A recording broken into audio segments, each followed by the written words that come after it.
Hi folks, Martin Hood here. This time, no fancy captions, no telephone numbers, I don't have time to do it. I'm Martin Hood, I'm an attorney, you can find me on the internet. Today, we're going to talk about Government Gazette 52388 of the 28th of March. It affects you. Listen up. Last Friday, 28th of March, the Department of Police, the Minister of Police, in conjunction with the private security industry regulator, published a series of proposals on how to control firearms within the security industry.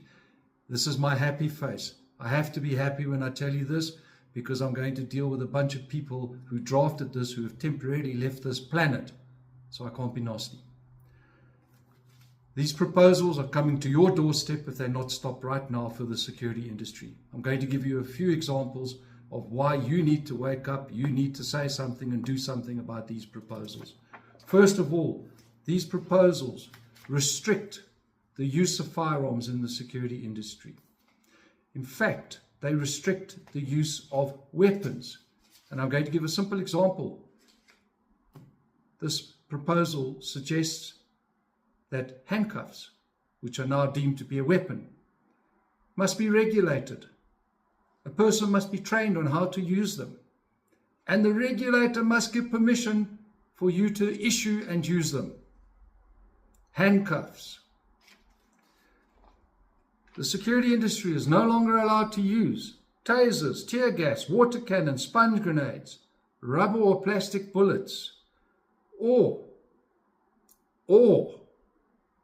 any other weapon that may harm civilians.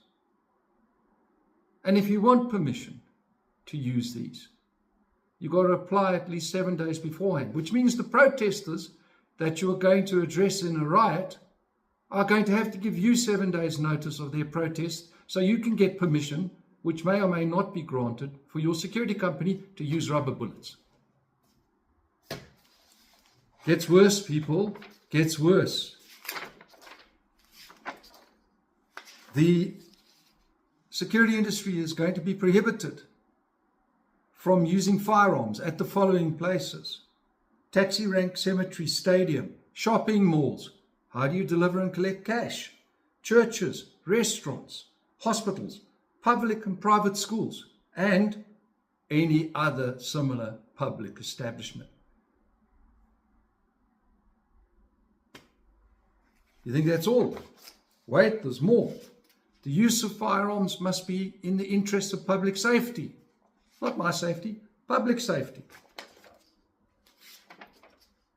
Security officers, and listen up people, because this is coming to you if this goes through.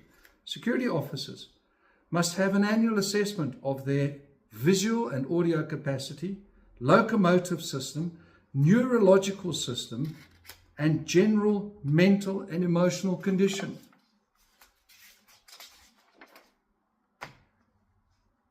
If you want to use a semi-automatic firearm as a security service provider, a semi-automatic rifle, you can only use it for the transportation of valuables and protection of critical infrastructure. That's it. Can you see where this is going? These type of restrictions are going to be imposed on us. Oh, there's another one, by the way. All firearms must have tracking devices in them. Approved by the regulator, and the service provider must be approved by the regulator. People, this is serious. These proposals are going to severely limit the ability of the security industry to do the job that it's doing, which really should be done by the police. And there's no alternative suggested here, by the way, that the police are going to be better at their job, for example. And the cost of security services is going to go up through no fault of the security industry, but because government says, oh, let's stop crime by passing more laws when we can't enforce existing ones, and let's hope criminals obey them. Do something about it. Government Gazette 52388. Google it, look at it, read it, do what you have to.